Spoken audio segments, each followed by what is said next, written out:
bien la ciudad y aparece con toda su fuerza. Una ciudad es un mundo cuando se ama a uno de sus habitantes, nos dice Lawrence Dorrell en el Cuarteto de Alejandría. Yo he vivido en muchas ciudades, casi siempre en ciudades capital, al menos desde que tuve libertad para elegir mi ciudad de residencia. Después de Bogotá, donde nací, vino Madrid en 1985, y luego París, Roma, Nueva Delhi, y finalmente Roma, de nuevo, la misma ciudad eterna en la que ya había vivido también de niño durante un tiempo, en 1974. Siempre ciudades, pues desde muy joven sentí atracción por esa imagen romántica que proviene del viejo cine norteamericano, la del hombre solitario de gabardina y sombrero que se baja de un tren con una maleta y busca un hotel en una ciudad desconocida. Ese personaje está en Jungla de Asfalto de Huston o en El asesinato de Kubrick, por cierto, ambas con el mismo actor, Sterling Hayden, que parecía ser el prototipo de ese hombre solo enfrentado a la gran ciudad. Un hombre con una maleta en la mano y una gabardina, un desconocido de sombrero al que vemos alejarse y lo vemos desde atrás fumando, y el humo queda en el aire mientras que sus pasos resuenan con fuerza sobre la calle, como los pasos del tercer hombre de Carol Reed, que son los de Orson Welles, y su sombra se proyecta sobre los muros cuando las luces de un carro lo iluminan. Esta visión urbana de la ciudad de noche es también, de algún modo, la imagen de la novela moderna, pues es precisamente en la ciudad donde se encuentran los desconocidos y surgen las historias, donde dos coinciden en un ascensor y algo sucede, donde alguno se enamora perdidamente de la cara de una mujer en un cartel publicitario, donde hay amantes que se dan cita en moteles sórdidos y son muy felices, mientras que afuera en la calle hay hombres y mujeres desesperados que se entregan al alcohol, y prostitutas y mafiosos y mujeres bellas y frívolas, como las de las novelas de Scott Fitzgerald. Y claro, mucha gente común, la gente que vive en las mejores novelas del siglo, la gente común que puebla las ciudades y los trenes nocturnos. Hay una estética de bares y esquinas oscuras y callejones o largas avenidas que le pertenece a la literatura urbana, que solo es posible desde que hay faroles y alumbrado público y policías patrullando en automóviles, con sirenas que parecen partir la oscuridad en dos, y tabernas abiertas toda la noche, como en las que beben y se emborrachan los personajes de Tennessee Williams o de John Dos Passos, o los cafés parisinos en los que el inspector Maigret pasa el tiempo bebiendo café con coñac cuando una investigación le va a tomar toda la noche. La noche, como se ve en las novelas de Dostoyevsky, parece por momentos más literaria. Gogol, en la perspectiva Nevsky, describe los personajes que habitan la avenida central de San Petersburgo y nos ilustra sobre cómo los mismos andenes por los que de día pasean las madres empujando coches de niños y los colegiales juegan y los ancianos toman el sol, durante la noche son habitados por gente muy diferente, delincuentes, tahúres, alcohólicos, prostitutas. Es la ley de la ciudad y de sus calles. También Joseph Roth, en Hotel Savoy, nos dice que la noche esconde el vicio y la pobreza y la desesperanza y lo cubre con un velo pudoroso, casi maternal. Es por esa avenida, la perspectiva Nevsky de Gogol, o el puente de Kaliningrad de las noches blancas de Dostoyevsky, o por el puente de Brooklyn, siempre de noche, por donde se pasea ese hombre de gabardina, ese personaje que puebla las novelas y que con su misterio llena de sentido tantos libros. Con la ciudad estamos ya en la literatura, estamos en su corazón más palpitante, el de la novela del siglo XX y el XXI, y además la ciudad es el territorio de la novela negra. Alguien mata a alguien. Hay un cadáver en un sillón y un arma de fuego. Los vecinos opinan que el occiso era un hombre extraño pero amable y coinciden en que no lo merecía. Las huellas conducen a la ventana y hay un cristal roto, pero es mejor desconfiar. El apartamento está en un tercer piso. Suenan las sirenas y un desconocido huye por las cocinas de un restaurante chino, causando un estrépito de ollas y sartenes. El detective, un hombre solitario, acosado por las deudas, y en cuyo test psiquiátrico hay una triple D que equivale a depresivo, divorciado y dipsómano, decide tomar el caso.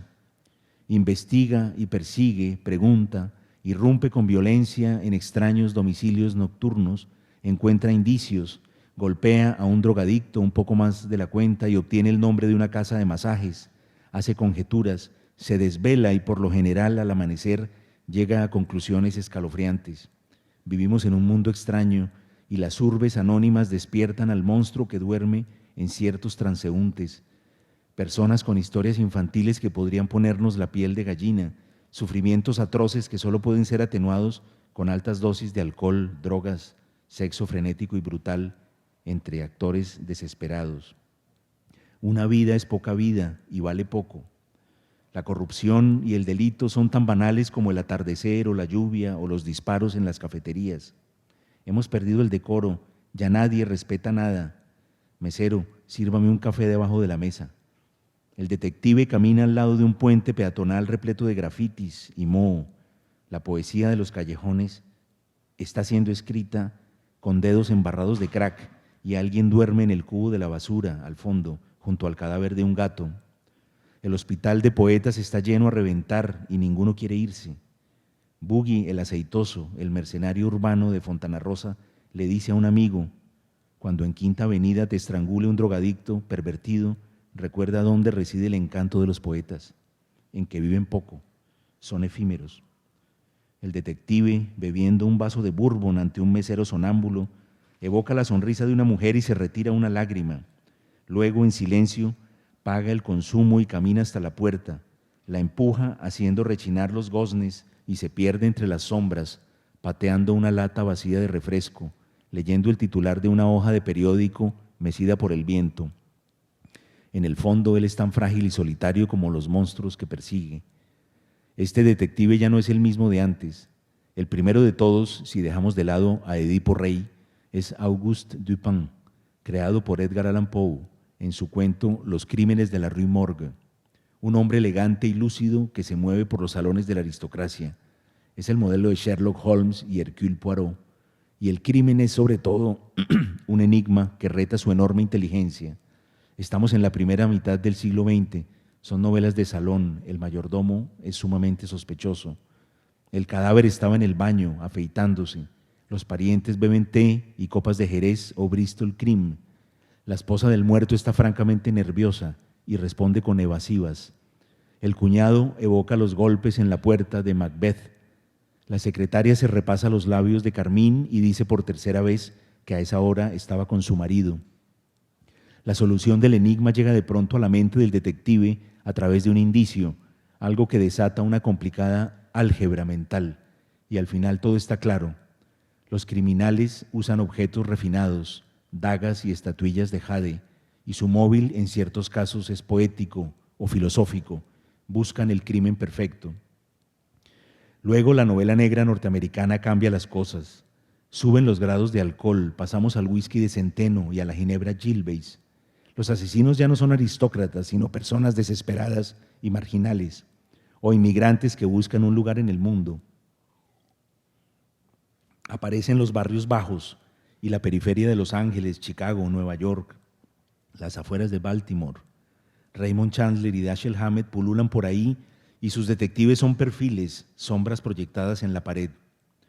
Hasta la vista, amigo, no le digo adiós. Se lo dije cuando tenía algún sentido, cuando decirlo era algo triste, solitario y final, escribe Chandler en El largo adiós. Las novelas ya no se hacen para narrar la resolución de un enigma. Se inventa un conflicto para retratar la golpeada psique de la ciudad, el modo en que en ella se vive y se muere. Tú piensa en el American Way of Life, dice otra vez Buggy el aceitoso, que yo me ocuparé de la americana forma de morir. Lo relevante no es el misterio, sino el camino recorrido, los paisajes, no después de la batalla, sino de las cotidianas escaramuzas de la vida. Las novelas son radiografías de las urbes, cada vez más desesperadas y nerviosas. El hombre solitario, el ser anónimo de la ciudad, sigue siendo el héroe, pero está muy cansado, se siente solo y tiene miedo. Cree, y no se equivoca, que es hora de tomarse un buen trago. En El largo adiós, lo más relevante no es el crimen, sino el nacimiento y el fin de una amistad. Las novelas se escriben para hablar de los desacuerdos humanos, no solo para resolver enigmas. Lo que está en juego es el control de zonas, la venta de protección. Las familias se unen contra la peligrosidad de los callejones. El detective golpea a los sospechosos y, como siempre, se le va un poco la mano, como en los libros de James Ellroy. pero es que el detective está nervioso.